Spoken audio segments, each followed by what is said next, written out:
Buenas, tengo el gusto de estar hoy con una persona que no solamente ha entregado toda su vida a la construcción de la justicia y de la reconciliación en este país, sino que además se ha convertido en un símbolo de todos aquellos que luchan por la paz en Colombia, nada más y nadie menos que el padre Francisco de Rú, que además es el fundador de esta revista 100 días vistos por Cine.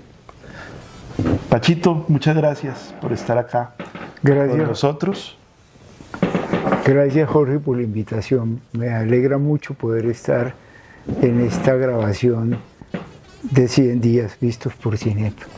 Pachito, hoy te invitamos porque en este año se están cumpliendo 3 años de la entrega del documento final de la Comisión para el Esclarecimiento de la Verdad, la Convivencia y la No Repetición que tú presidiste. Entonces quisiéramos que nos cuentes un poquito, bueno, después de 3 años, ¿cómo sientes tú este proceso? ¿Qué logros hemos tenido? ¿Qué retos? Y quisiera comenzar leyendo un pequeño párrafo del informe, donde ustedes nos decían: la Comisión de la Verdad es un acontecimiento que no finaliza con la entrega del informe ni con el cumplimiento del mandato de la institución y de sus comisionados. El acontecimiento continúa porque la verdad es una construcción colectiva, plural, histórica, conflictiva y apasionante. La Comisión de la Verdad no es un puerto de llegada, sino uno de salida, para un viaje que lleve a la transformación que se necesita para que ese nunca más no sea un deseo bien intencionado, sino una política y un compromiso nacional. Dejamos pues nuestro aporte para que el proceso continúe y se lo apropien esta generación y las venideras. Este es el grano de arena que la Comisión y todo su equipo de trabajo entrega para que nuestros hijos, nietos y todas las futuras generaciones no repitan la historia de sangre y dolor que se nos ha encargado reconstruir. Hay futuro porque ha llegado la hora de la verdad. Pacho, entonces, ¿cómo sientes tú que este proceso ha podido continuar o no ha podido continuar esta búsqueda de la verdad después de la entrega del informe? ¿Cómo la percibes? Mira, Jorge, lo que yo siento después de todos estos 3 años es que efectivamente nosotros mismos en la comisión nos hemos ido dando cuenta más y mejor de lo que consistió la comisión y de lo que nosotros hicimos como contribución a muchos esfuerzos de muchos otros que en Colombia han estado trabajando para que se conozca la realidad del conflicto desde la perspectiva de las víctimas. Para nosotros es absolutamente claro que lo que hemos hecho es entregar un punto de partida. Un punto de partida que es el punto de partida de un momento, porque como te lo acabo de decir, también muchas otras cosas se venían acumulando, algunas muy rigurosas y muy bien llevadas, otras de menos talante, de menos capacidad, pero de todas maneras todo eso venía preparando lo que pudimos aportar nosotros desde la comisión. Para nosotros es muy claro que lo que hemos hecho no es la verdad, sino una contribución a la verdad de lo que aconteció en el país. Y por otra parte, lo que tenemos claro es que ponemos ante la totalidad del país un resultado que nos ayude a comprender qué fue lo que nos pasó en medio del conflicto y qué podemos hacer de ahora en adelante. Encontramos, por ejemplo, que había muchas resistencias a la verdad en Colombia. Lo sentimos y lo vivimos desde un primer momento, pero con el correr del tiempo nos dimos cuenta que esta movilización por la verdad era absolutamente necesaria para Colombia y que, contrariamente a los que pensaban muchos, y era que enfrentar la verdad nos podía traer como consecuencia el que el país profundizara sus polarizaciones y sus estigmatizaciones. Todo dependía de la forma como dijéramos la verdad. Y yo creo francamente que la Comisión ha hecho un gran esfuerzo para invitar a que conformemos entre todos esta totalidad que somos como colombianos, desde diferentes posiciones políticas, diferentes realidades étnicas y culturales, diferentes concepciones ideológicas y religiosas, y construyamos juntos, a partir del dolor de las víctimas, el país que queremos. Ahora, quiero decirte que, por supuesto, encontrábamos expectativas muy distintas que se siguieron durante estos 3 años y se sintieron. Por ejemplo, los militares esperaban que nosotros dijéramos que los militares eran los buenos y que los otros eran los malos, y que eso se hiciera para, pues, con todo derecho, me imagino yo, desde el punto de vista militar, que se reivindicara el enorme esfuerzo hecho por las Fuerzas Armadas del país en estas circunstancias. Nosotros tuvimos que decirles es que una comisión de la verdad no se hace para ver quiénes son los buenos y quiénes son los malos, sino para tratar de comprender qué fue lo que les pasó a las víctimas de todos los lados en una situación tan dolorosa como la colombiana. La FARC esperaba que nosotros dijéramos que ellos eran las primeras víctimas y que habían sido víctimas del Estado que había atacado al pueblo campesino cuando se levantó a pedir por sus derechos. De nuevo nosotros le dijimos a las FARC que nosotros teníamos que leer el país desde todos los puntos de vista y nos correspondía también poner en evidencia los crímenes de guerra y los crímenes de lesa humanidad cometidos por la FARC. Para los partidos políticos fuimos particularmente incómodos porque nosotros a cada uno de los presidentes les pusimos en evidencia la magnitud de las victimizaciones que acontecieron durante esos periodos. Y en general, sobre todo cuando los partidos suben al poder, siempre al poder le incomoda mucho la verdad, porque en alguna forma deslegitima lo que, pues con toda seguridad, la gente quiere hacer a través de estos procesos. Incluso para la Iglesia Católica, la Iglesia, por lo menos sectores de la Iglesia querían que nosotros planteáramos que la Iglesia toda ella había sido una gran defensora de la paz, pero nos encontramos incluso por la tradición de lo que pasó en los tiempos de la violencia, que la Iglesia había quedado comprometida en muchos elementos muy dolorosos que las víctimas todavía conservan, aunque fuesen cosas que ocurrieron antes de los años 60. Al mismo tiempo tengo que decir que nosotros pudimos encontrar cosas que luego se siguieron fortaleciendo durante estos 3 años, y es la riqueza de las luchas de las víctimas y de los líderes que, a pesar de todas las cosas, lucharon para que la paz fuera posible en Colombia. Más de 4.000 líderes habían sido ya asesinados, pero me refiero particularmente a hombres y mujeres que se habían destacado por su inmensa determinación de trabajar por la paz de Colombia. No querían la guerra de la guerrilla, ni la guerra de los paramilitares, ni la guerra de los militares. Entre ellos, entre otras, sí, no pocos catequistas, sacerdotes, 3 obispos. Pues nosotros conocemos el caso de Sergio Restrepo, de Mario Calderón y de otros, de la hermana Yolanda, que murió en Nariño, que luchaban por estos ideales con una gran determinación. Lo que sí quisiera decir es que estos 3 años a mí me ha llamado la atención cómo hubo por lo menos 3.000 organizaciones de lo que nosotros llamamos el legado de la Comisión, que por pura autonomía y determinación siguieron construyendo cosas nuevas en búsqueda de que la verdad se siguiera diciendo en el país y se siguiera conversando a través de ellas. Los colegios de la Compañía de Jesús, a partir del CINEP y de la Universidad Javeriana, encontraron un método pedagógico para entrar a discutir y conversar y tomar conciencia a partir de los asuntos que había presentado la Comisión de la Verdad. El Banco de la República, en todas sus bibliotecas en el país, desarrolló unos instrumentos pedagógicos y puso en las bibliotecas a conocimiento del público las cosas de la Comisión. La Universidad de Notre Dame ha movilizado los resultados de la comisión y ha puesto bastantes de los textos en otros idiomas.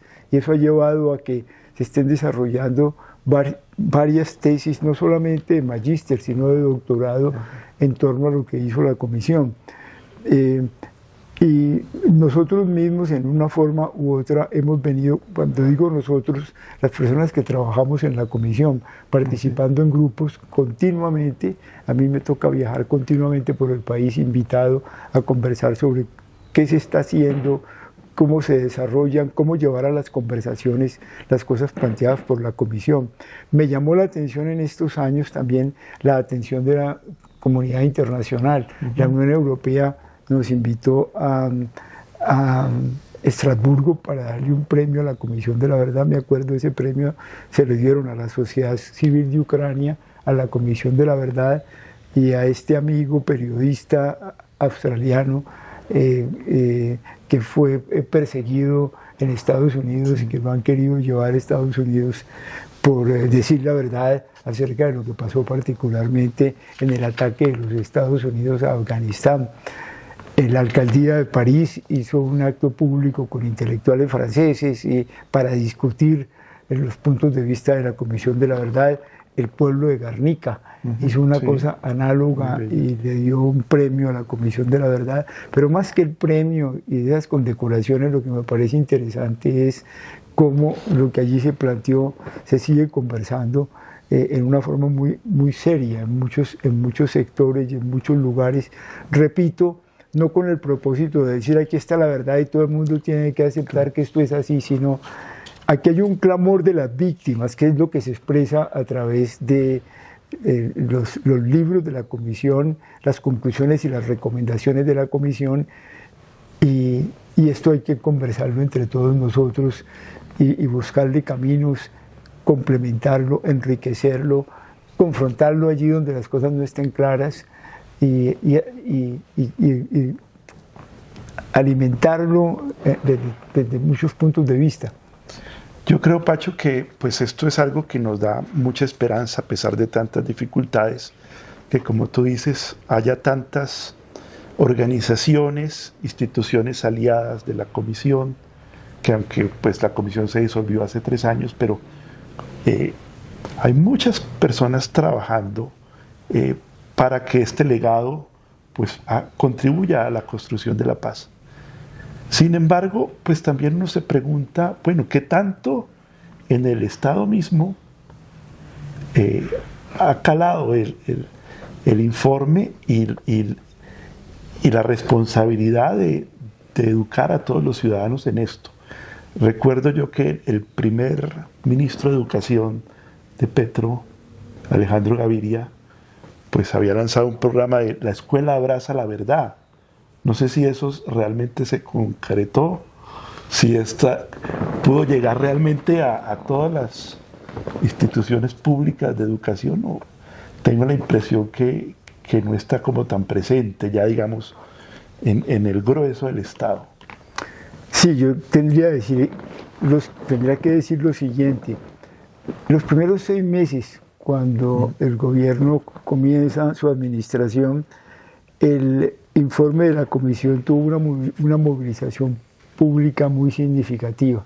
El hecho de que el presidente, cuando yo le entregué el informe el día final, a los 8 días de haber sido elegido en la segunda vuelta, hubiese recibido el informe y hubiese dicho allí públicamente: voy a estudiar las recomendaciones de la comisión, y luego un mes después, el día que tomó posición, hubiera repetido 2 veces: voy a aplicar a rajatabla las recomendaciones de la Comisión de la Verdad, pues ayudó a que tanto el Estado todo se pusiera en fila con esas palabras del presidente, como el que muchos de verdad se lo tomaran en serio y trataran de ver qué era lo que allí se había planteado. Sin embargo, por ejemplo, el Ministerio de Educación se propuso sacar adelante la Escuela Dice la Verdad, y en general todos los ministerios tenían una enorme sensibilidad a lo que nosotros habíamos dicho. Quiero, sin embargo, decir que, en primer lugar, la primera recomendación de la comisión, donde se centraban las partes más fuertes, que era, por supuesto, que ese anhelo de las víctimas para que hubiese paz, muchas veces las víctimas dijeron, nosotros no esperamos que se castigue a la gente que nos hizo sufrir o que se les haga sufrir de la misma forma como ellos nos golpearon a nosotros y a nuestras familias. Lo que queremos es que Colombia se reconcilie y que en Colombia haya paz. Por eso la primera recomendación de la Comisión era la recomendación a la paz grande. Y la paz grande significaba que el comandante político del Estado colombiano, el inspirador de un hombre que había visto que la paz era lo más importante, convocara a la nación a un proceso de reconciliación en el que, mantuviendo, como decía la Comisión, aquellas cosas por las cuales había sido elegido. Había sido elegido para que construyera el país desde los territorios, para que hiciera la transformación energética, para que llegara en lo más posible al más alto nivel de equidad, para que incorporara a los negros y a los afros, para que transformara la forma como se hacía la lucha contra el narcotráfico, para que se abriera a una paz lo más incluyente posible, para que llevara hasta el final el acuerdo de paz con las FARC, para que acabara con la impunidad y con la corrupción. Todo eso lo había expresado muy claramente y el país lo eligió para eso, pero que todo eso lo hiciera abriéndose a una conversación con todos los colombianos desde los diferentes puntos de vista, porque la victimización había sido generalizada. El presidente al principio empieza así, es un asunto que con fortaleza dura unos 3 meses. Sí. Es un eco de mucho de lo que la Comisión ha dicho, pero luego es cierto, se vino una oposición muy dura, una oposición devastadora, de muy mala leche, pero al mismo tiempo, pues lo normal de un presidente no puede esperar que la oposición y los periodistas le batan la cola como los perros, sino claro, que lo que hacen es que ladren, y eso es perfectamente posible. Y generalmente justamente a los principios se produce eso. Él ante la adversidad toma una posición también beligerante de confrontación, finalmente se queda en el Twitter y comienza a confrontar a muy diversas cosas, y la posibilidad de esa llamada de un presidente como símbolo de la reconciliación de los colombianos, repito, muy difícil por el tipo de los ataques, pero eso se acaba muy prontamente, y entonces las confrontaciones incluso para ponerlo en los términos más claros, la oposición más fuerte que podía tener el presidente, que era la confrontación venida desde la seguridad democrática, durante el primer año no funciona. La seguridad democrática no ataca al presidente, incluso se tienen varios diálogos con el expresidente Uribe, pero esa misma organización se viene completamente contra la Comisión de la Verdad. Es la que origina la confrontación con la Comisión de la Verdad, y es normal también, porque nosotros estamos en la confrontación de dos interpretaciones de la historia del país. Para la Comisión, lo que hubo en Colombia fue un conflicto armado interno causado por razones estructurales muy profundas, o que nosotros llamamos dinámicas estructurales que llevan a que los colombianos terminen en que la violencia se traslada ya no de las palabras a las armas por las tradiciones colombianas, y entonces se produzcan estas confrontaciones armadas, y que si esas dinámicas estructurales no se las toma muy profundamente en serio, se van a transformar en Colombia, porque lo que está pasando hoy en día es muy distinto a lo que pasó con las FARC, pero producirán también las victimizaciones. Colombia seguirá siendo casi que una fábrica de víctimas. Esa es la posición de nosotros, y creo que el informe es muy contundente en mostrarlo. Pero la otra narrativa dice, no, en Colombia nunca ha habido conflicto armado interno, en Colombia ha habido una sociedad suficientemente seria, una sociedad que busque el bien común, en que sus partidos políticos han buscado la justicia social, donde la equidad es relativamente suficiente, está en construcción. Lo que ha habido es un pequeño grupo de criminales que, mezclados también con el narcotráfico, relativamente muy pequeños, que atacan a un Estado de Derecho, de derecho y que lo que hay que hacer es acabar con ellos para que todos podamos vivir en paz. Y esas dos posiciones, por supuesto, están vivas en el país, pero eso es normal. Uno no se tiene por qué sorprender por eso. Pues ese es el debate democrático. Pero lo que quiero decir es que eso nos debería enriquecer para ahondar la conversación y sobre todo para siempre desde el punto de vista de las víctimas tenemos que terminar esta realidad de la victimización que hay en Colombia, poder avanzar a la construcción de un país tranquilo para todos. Para mí a veces es un poco desesperanzador. Estamos en el año de la esperanza, como nos lo había puesto el Papa Francisco, pero ver que esto como que no avanza, lo que tú dices, bueno, un gobierno del que se esperaban unos cambios, una oposición también muy fuerte a esas reformas sociales que necesarias para la paz, y como que un nuevo ciclo de violencia que parece abrirse y uno dice, bueno, entonces yo no sé si tú eres más positivo que yo, o sea, sí. Pacho, o sea, como por dónde caminar la paz hoy, ¿no? Y sobre todo porque empiezan a aparecer unas voces de, bueno, volvamos otra vez a la confrontación, ¿no? Porque parece que la paz total no funcionó, ¿no? Y las reformas que necesita el Estado como que no llegan. Pues mira, a mí me deja eso una cosa, lo que me produce es una confirmación de una cosa que vimos en la comisión y que le escribimos. Si esas dinámicas estructurales no se tocan, hay que mirar lo siguiente: las recomendaciones de la comisión no son un plan de gobierno, no son una forma de hacer la planeación nacional. Son recomendaciones de ética pública, pero son realmente un desafío para el país. Un poco en los términos de ese texto del Deuteronomio, de ahí les pongo a ustedes, o hacen esto y vivirán, y no lo hacen y se irán en el descalabro completo. Lo que nosotros quisimos decirle al país fue más una reflexión ético-política: o hacemos estas cosas o olvídense.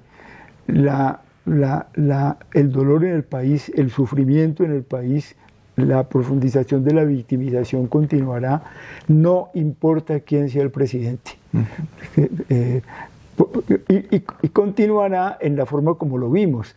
Las dinámicas se van transformando, pero lo que sí mantienen es la desestabilización, la presencia de las armas en la política, repito, de forma muy diferenciada.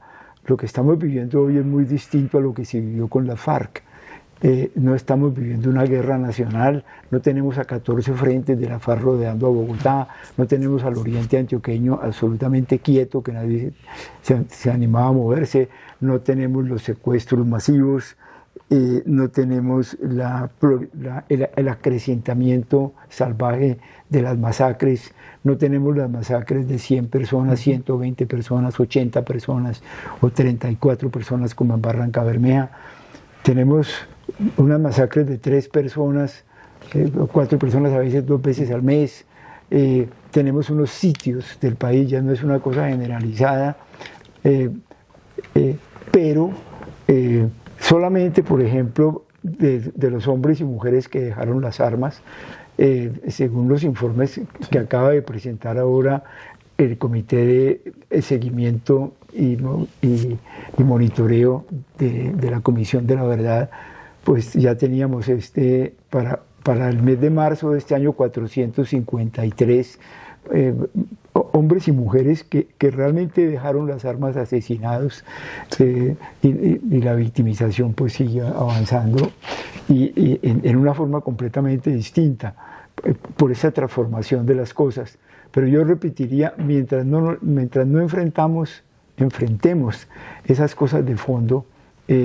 Y el país, por supuesto, no lo hizo durante este gobierno y no lo hizo tampoco durante el gobierno anterior. Entonces esas cosas se han estado acumulando. Hoy en día estamos produciendo más cocaína que nunca, y Colombia es de sobra hoy en día el primer productor mundial de cocaína.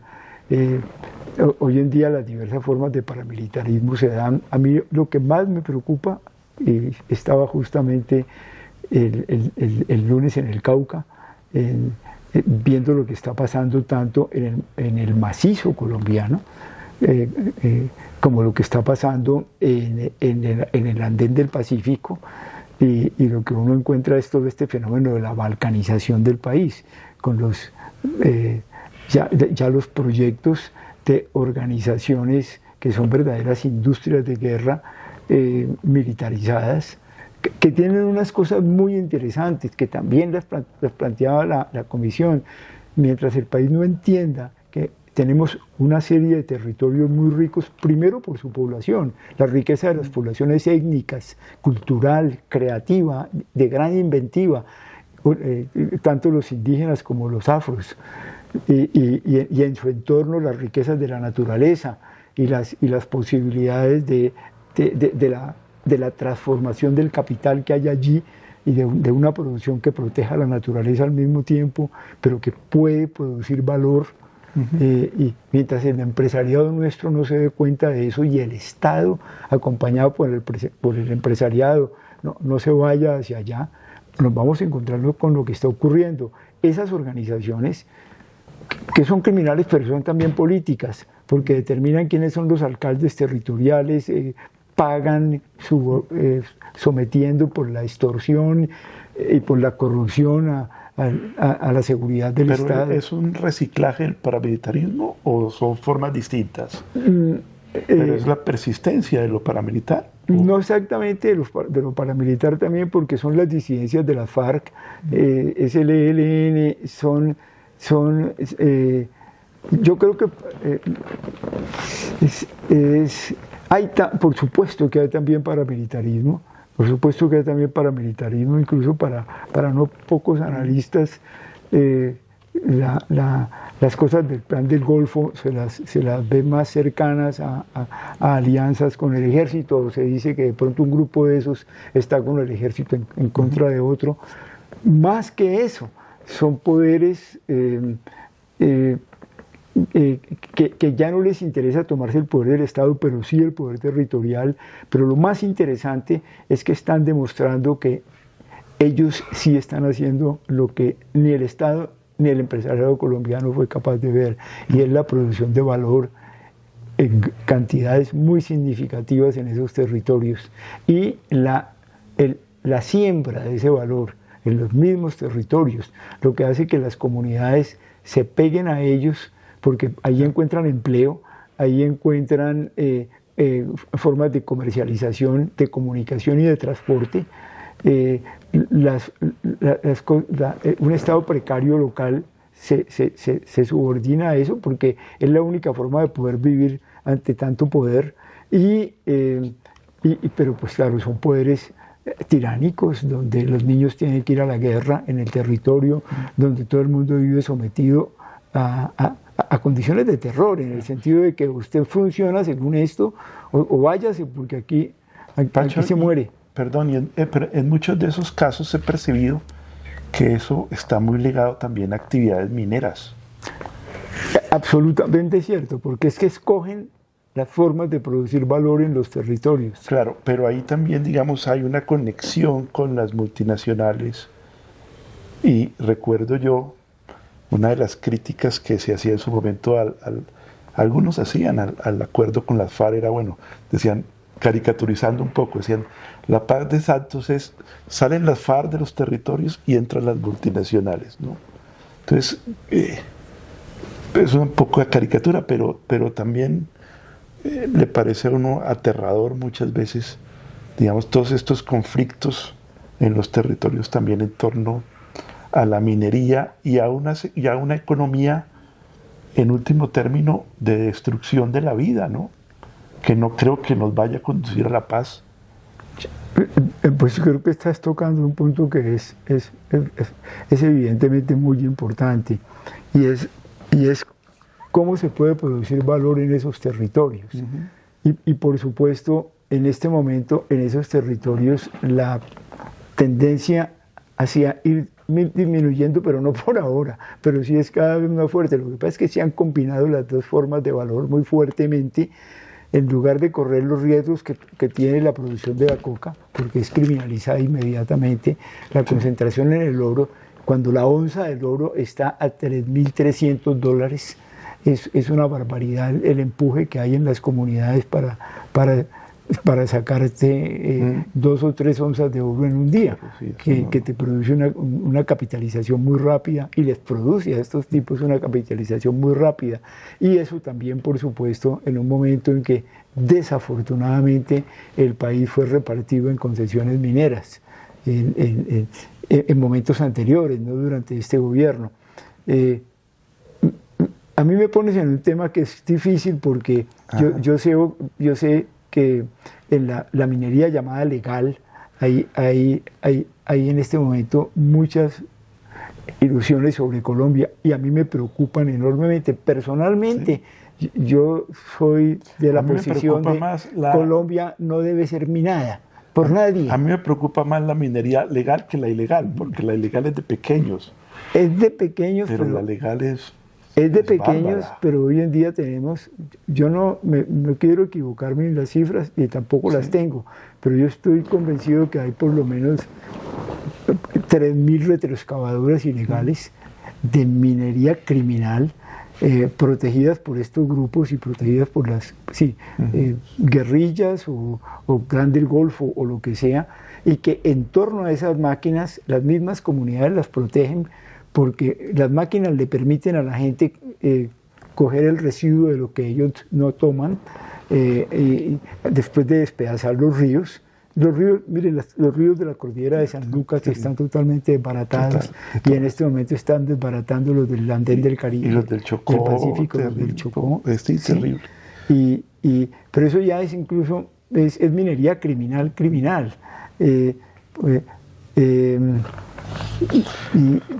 Pero están produciendo un gran valor, y ese valor lo están, yo me acuerdo discutiendo con estos tipos, ellos dicen, miren, nosotros antes de la plata la pasábamos al secretariado de las FARC porque estábamos haciendo una guerra de país. Hoy en día nos quedamos con un porcentaje para mantener fuerte la organización que necesitamos, pero lo demás lo invertimos en la región. Aquí estamos invirtiendo en alimentos, y aquí estamos invirtiendo en coca, pero estamos invirtiendo en comida, estamos invirtiendo en comercio, estamos invirtiendo en comunicación, estamos invirtiendo en transporte, estamos invirtiendo en salud, estamos pagando maestros, están produciendo el valor en la región que el país no ha sido capaz de hacer. Pacho, ya se nos está acabando el tiempo, pero no quiero que nos vayamos sin un tema también de los que ustedes vieron claros en la Comisión de la Verdad que debemos superar como país para lograr la paz, que es la impunidad. ¿Cómo no? Si ves que estemos caminando hacia la solidificación de una justicia más independiente y realmente pues más eficaz, podemos tener esperanza también en la JEP, porque dice, bueno, la JEP, que fue otra de las instituciones creadas por el acuerdo de paz, algunos críticos dicen, bueno, pero ya han pasado muchos años y ¿dónde están las condenas, no? A mí me preocupa mucho el que a estas alturas la JEP no haya hecho ninguna sentencia. Si bien ha ido trabajando pues cada vez con más rigor la tipificación de los casos, pero estamos todavía a la expectativa de esas decisiones. Y una cosa que a mí me gustó mucho en la comisión fue que nos dieron un tiempo limitado. Yo no sabía, esto hay que hacerlo, nos dijeron que en 3 años, y en 3 años se hace. Pero si a ti te dicen que tienes 15 años o 20 años, entonces van a paso tortuga. Yo no diría, pero yo estoy convencido que esos magistrados están trabajando y trabajando, pero tienes posibilidades de ir, pues es como pasa con la verdad, tú puedes gastarte te puedes gastar 20 años produciendo verdad. Pero no tiene esa presión de terminar rápido. No tienes esa presión de terminar rápido. Y yo creo que esa presión es buena, porque usted se acuerda, como decíamos en latín, intellectus apretatus. Intellectus apretatus discurrit. Cuando uno lo aprieta, se ve obligado a que la inteligencia produzca más rápido. Y nunca vamos a acabar de decirlo todo ni a ser absolutamente justos. Porque nunca. Pero siempre se puede hacer dentro de un tiempo determinado.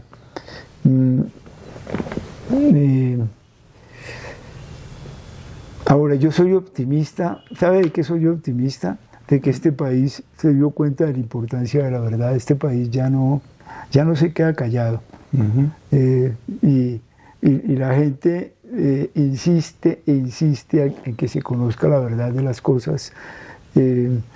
Y la gente tiene mucho menos miedo de plantear los asuntos, y la gente se organiza para que el sufrimiento de las víctimas no se quede quieto. Sí quisiera decirlo, hay una gran parte del país que todavía se incomoda mucho con la verdad, y sobre todo que no quiere dejarse vulnerar por el sufrimiento de los otros.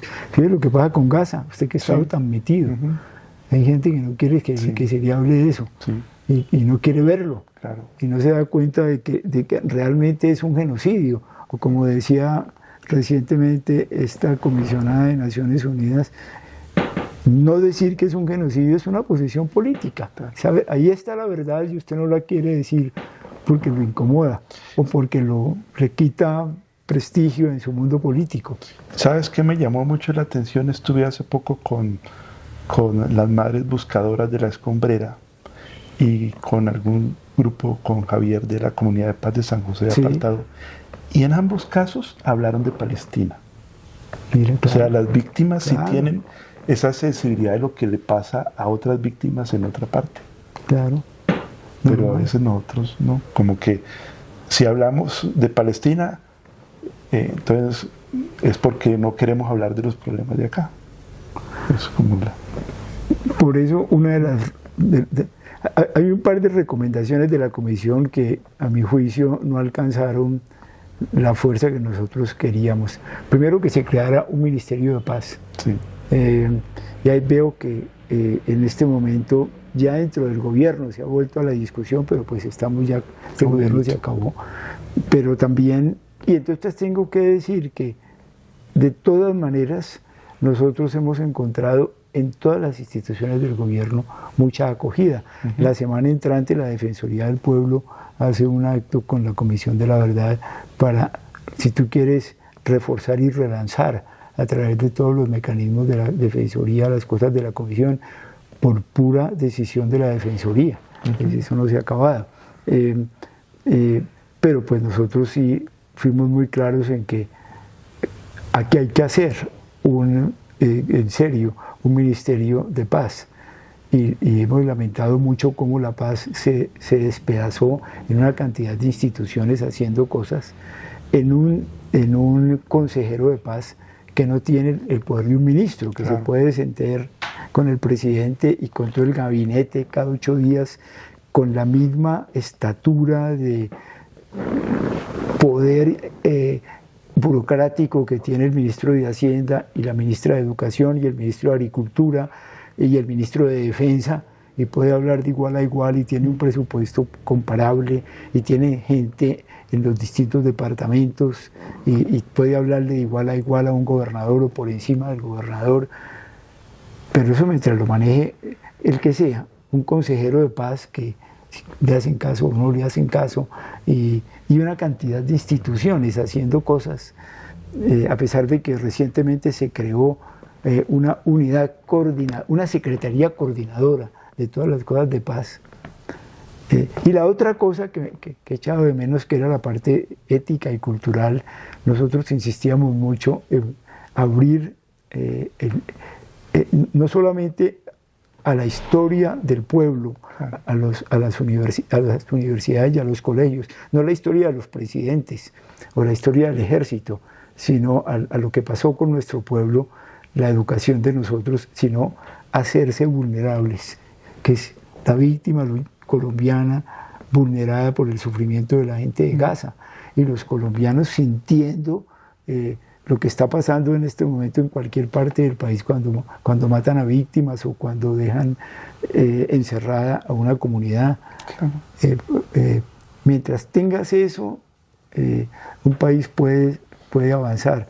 Porque es que la preocupación es que en Colombia se han hecho cosas valiosísimas en el campo de la economía, en el campo de la cultura, en el campo de las universidades, en el campo de la infraestructura. Ahí estamos haciendo el metro, en el campo de ciudades. Pero tenemos casi 10 millones de víctimas. Y eso es... Pachito, pero entonces terminemos esta conversación con ese punto ético que nos cuentas un poquito, bueno, de hacernos vulnerables, pero la pregunta es para pues, todos los que somos ciudadanos de a pie, ¿cómo aportamos a la paz? ¿Cómo construimos la paz? Digamos, ¿qué cambios también tenemos que hacer en nosotros? Yo invitaría a todos a que volvamos a las víctimas y nos coloquemos en el sufrimiento de las familias, donde queda la memoria de más de 50.000 secuestrados, que queda la memoria de más de 4.000 masacres inmensas, que queda en las familias y en los muchachos. En Colombia hubo más de un millón de huérfanos que están allí porque hubo cerca de 700.000 personas que murieron por causa de la guerra, que a las familias de los 48.000 soldados y policías que murieron, pero otras tantas familias de guerrilleros y otras tantas familias de paramilitares, que volvamos a las víctimas de mujeres que fueron violadas y que fueron traumatizadas por causa de la guerra, y de población LGTBI, a los más de 7.700.000 desplazados que se acumulan todavía en las ciudades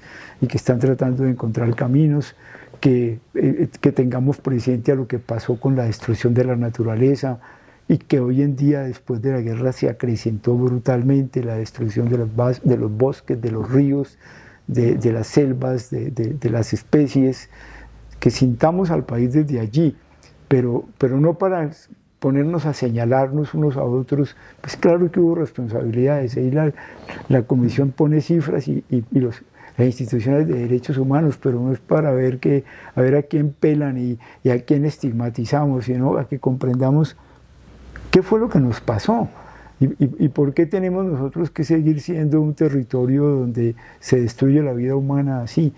Porque desde ahí uno puede salir con fuerza a decirles, esto no va a seguir pasando entre nosotros.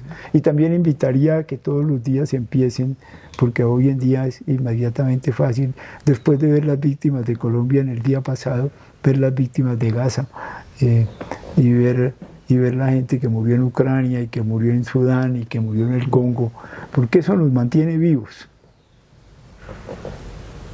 Pachito, muchas gracias. Gracias a todos por vernos, escucharnos y leernos, que comprendamos lo que está pasando para transformar nuestro país y construir una vida digna para todos y todas. Muchas gracias. A ti, Jorge, te agradezco mucho.